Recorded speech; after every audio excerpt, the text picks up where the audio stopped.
Have you ever noticed how the universe sometimes tries to gift you something that seems a little too convenient? Like, wow.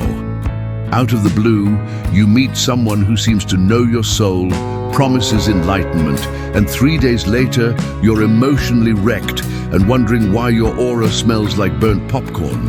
Yeah, welcome to the Dark Nebula's little tricks, 6 cosmic gifts that are actually traps. And if you're one of the chosen ones, you better pay attention, because these gifts are custom packaged just for you.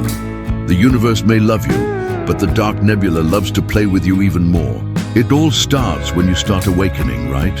You think you're glowing, vibrating higher, manifesting faster, seeing synchronicities everywhere. 11-11, 22-22, 33-33. Okay, universe, we get it. But then suddenly it feels like reality is bending a little too much. People appear out of nowhere to help you ascend. Your dreams seem cinematic and your energy starts attracting. And things, not all of them are light, and that's when the Dark Nebula smiles. See, the first gift they send to chosen souls is the voice of the infinite accord. It whispers, "You are special, you are chosen, you already know everything." And your ego says, "Finally, someone understands me." But here's the trap. It makes you believe you've arrived when you've barely stepped foot on the path. It feeds your superiority, causing you to never seek growth. You stop meditating, you stop questioning, you stop humbling yourself. And before you know it, your vibration is no longer rising. It's orbiting your own reflection. I fell for it once. I thought I had unlocked 100% of my brain's potential. Spoiler, I hadn't even reached 7%. Then I discovered something that snapped me out of that illusion. A small mental shift, literally a 7-second brain trick that helped me reconnect my conscious and subconscious. It was like reprogramming my internal frequency without forcing it. But know this, it helped me see through the illusions quickly. The link is in the pinned comment if you're curious, but let's dive in first. Because the second gift is more seductive. It's the mirror of manifestation. It flatters you, making you think that every thought instantly reshapes reality. Think of a car. Boom, there it is. But no, you're still on the couch eating fries. The trap here is obsession. It tricks you into micromanaging the universe, into doubting your own flow when things don't appear instantly. It transforms divine co-creation into uncontrollable cosmic control. And the moment you start pushing, your energy collapses, turning into chaos. Then comes gift number 3, the guru's failure. Ah yes, that sweet phase when the Dark Nebula sends you your own spiritual savior.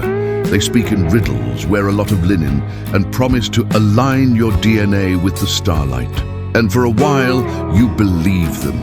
You feel seen, guided, almost high, until you realize you've just joined a cult that worships kombucha and charges $999 for sacred breathing. Here's the secret. True teachers don't need your devotion, they awaken it. The fourth gift, however, is where things get scary. It's the echo of a past life. You start remembering random fragments. I was a priest in Egypt, a healer in Lemuria, a dragon, perhaps. Nebula loves this one because it keeps you living in history, not in your soul. Instead of healing your current self, you start dramatizing your past self. I can't pay rent because in Atlantis, I was royalty. Congratulations, you've officially procrastinated your astral growth. But don't worry, it's not your fault. The Dark Nebula knows exactly how the chosen ones think. You crave meaning, connection, expansion. You feel energy where others feel nothing. That's what makes you powerful and vulnerable. They don't need to fight you. They just need to distract you, keep you orbiting illusions instead of anchoring yourself in truth. And the fifth gift is their masterpiece, light overload. Suddenly you desire only positivity. You ditch complaining friends, avoid anything low vibe, and wear white like you're auditioning for a toothpaste commercial. It feels pure until it isn't. because suppressing your shadow is as toxic as drowning in darkness. The dark nebula loves it when you pretend to be all light, because that's when your open wounds whisper loudest. I know this phase well. I used to wake up at 4:44 a.m., meditate, write affirmations, drink moon water, and still feel empty. Then one night, during that silence between thoughts, I realized the light was never missing. My connection was. My brain was stuck in overload, not allowing the energy to flow naturally. It was then that I remembered that 7-second trick I mentioned. It recalibrated everything. Focus, peace, manifestation, everything synchronized again, effortlessly. But let's not get complacent, because the sixth and final gift is the most dangerous. And honestly, most of the chosen don't even realize they've accepted it until it's too late. It's the invitation to the void. It feels like freedom, total detachment, zero emotion. I am nothing, all is illusion. Sounds spiritual, right? Only it's a lie, disguised as enlightenment. You stop feeling, caring, existing. The dark nebula wins when your heart goes numb. That's when your soul begins to darken, slowly, silently, and invisibly. And yet, there is a way out, but it's not through denial, rituals, or a dozen more meditations on YouTube. It starts with reclaiming your mental energy, literally reconnecting the way your brain and soul communicate. That's where that 7-second shift comes in. It's not magic, it's science wrapped in consciousness. Once activated, it's like transforming your internal frequency from static to symphony. Because the truth is, the chosen ones weren't meant to reject the darkness. They were meant to transmute it. But Nebula will do everything in its power to keep you from remembering that. So before you accept another cosmic gift, ask yourself, does this expand my soul or just feed my ego? Because the dark nebula doesn't need to steal your light. It just needs you to forget how to use it. And that's exactly what most people do. But you don't, right? So what happens when you start refusing the dark nebula's little gifts? Well, at first, it gets mad. The energy around you feels heavier. Your phone glitches when you try to meditate. And your cat starts staring at corners like it's watching invisible Netflix. That's how you know you're doing something right. Because darkness doesn't waste time fighting those who are asleep. It only targets those waking up. When I first said no to the nebula, my reality glitched. I started losing things, friends, plans, even old dreams. Everything that wasn't truly aligned began collapsing. It felt like the universe was repossessing my fake happiness. But in truth, it was giving me back something priceless: clarity. You realize you don't need to chase cosmic approval. You just need to remember who you were before the world hypnotized you. That's when I discovered something powerful. The nebula doesn't fear light, it fears awareness. The moment you see its tricks for what they are, poof, they dissolve. It's like realizing the monster under your bed was your own shadow all along. You stop running, stop worshipping, and start laughing. And honestly, that laughter, it's sacred. Because irony is the universe's way of saying, you finally get it. Now don't misunderstand. Being chosen doesn't mean you're better. It means you've been volunteered. Somewhere between lifetimes, your soul raised its hand and said, sure, I'll help humanity wake up. What could possibly go wrong? And the universe said, perfect.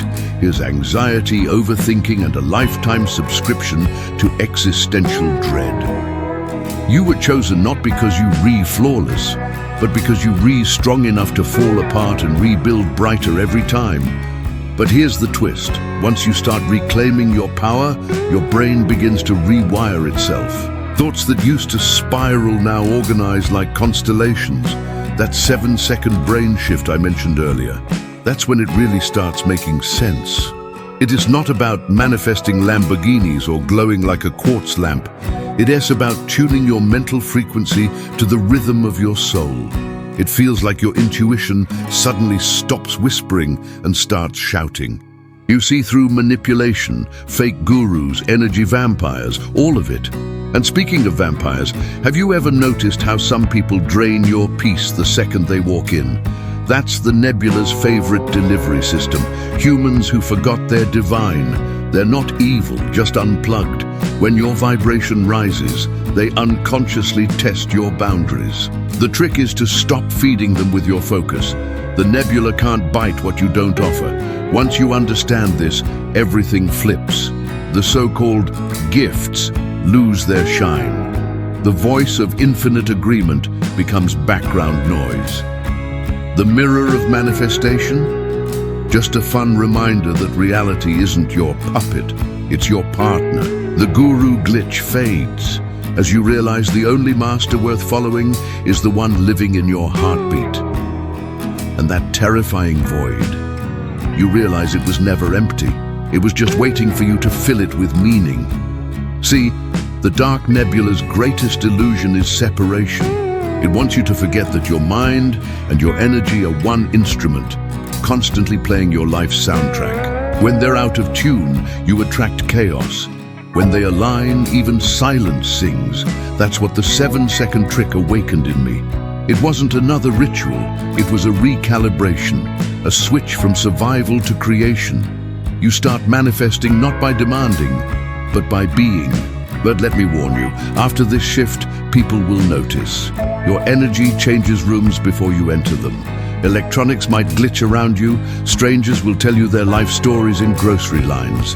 And yes, you might lose your taste for small talk. It feels like trying to discuss weather while sitting inside a supernova. Still, stay grounded. Don't let your new awareness turn into superiority, that AUS just the nebula ES gift in new packaging. Real awakening isn't about floating above humanity, it's about anchoring light within it. Walk barefoot, eat something messy, laugh at your own seriousness. Every time you do, the nebula loses its grip. There's also another side effect. They don't tell you this in the spiritual brochures. But when your brain and energy realign, manifestation speeds up. Not because you're commanding the universe, but because you finally stopped resisting it. You're not fighting the current anymore. You've become the river. That's when synchronicities multiply. When opportunities appear like they've been waiting just off screen. When even your past starts rearranging itself to fit your new vibration. And that's when the nebula panics. Because a truly awakened soul can't be manipulated. You're not food anymore, you're frequency. You stop attracting darkness and start transmuting it. The same energy that once drained you now fuels your purpose. It's almost unfair how effortless it becomes once your mind stops sabotaging your soul. Let's be honest, most people won't make it this far. They'll take the shiny gift, call it enlightenment, and never question it. But you're different. You're watching this for a reason. Maybe you've already felt that weird inner pulse, that buzzing behind your eyes, that quiet voice saying, something's changing. That's your higher self knocking, gently but persistently, reminding you that awakening isn't a destination, it's a practice. And if you feel your mind resisting right now, good. That's proof the nebula is listening and nervous, because the moment you claim your awareness back, its entire illusion collapses. That's why small shifts, like that mental reprogramming in 7 seconds, are so powerful. They bypass the noise, rewire your focus, and open a direct channel to your higher consciousness. It's not about believing, it's about feeling truth again. Remember this, chosen ones aren't here to avoid the dark. They're here to walk through it, laughing, glowing, untouchable. Every time you transmute fear into love, confusion into clarity, pain into creation, you're literally undoing eons of spiritual manipulation. The dark nebula can't handle that kind of rebellion. So when life throws you another divine offer that feels suspiciously easy, smile. Thank the nebula for the entertainment, decline politely, and return to your peace. Because that's the ultimate power move, choosing presence over illusion. And as you do, Something strange happens. The world softens, time bends differently. You start seeing guidance in randomness, messages in music, purpose in pause. The nebula fades, not because it's gone, but because you've risen above its wavelength. Your soul was never at risk. It was just rehearsing remembrance. You were never lost. You were learning to see with new eyes. And all those cosmic traps, they were just mirrors, testing if you'd recognize your own light reflected back at you. Now you do. So breathe. Laugh at the absurdity. Trust your energy. And next time you sense the nebula offering you a gift, wink at it and say, "No thanks, I've already upgraded." Because chosen ones don't just survive the dark, they dance through it. And somewhere, deep in that void that once terrified you, the universe smiles. Because you finally remembered what you came here to be.